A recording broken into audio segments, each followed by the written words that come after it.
જો એવા દયા રે આવે તો દર્શન આપજો મરતા પેલા દર્શન દેજો એકવાર જો એવી દયા રે આવે તો દર્શન આપજો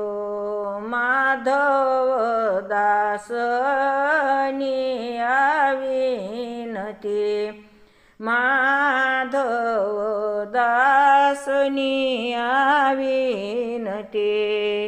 રાખજો મને તમારા શરણ રે એવી દયા રે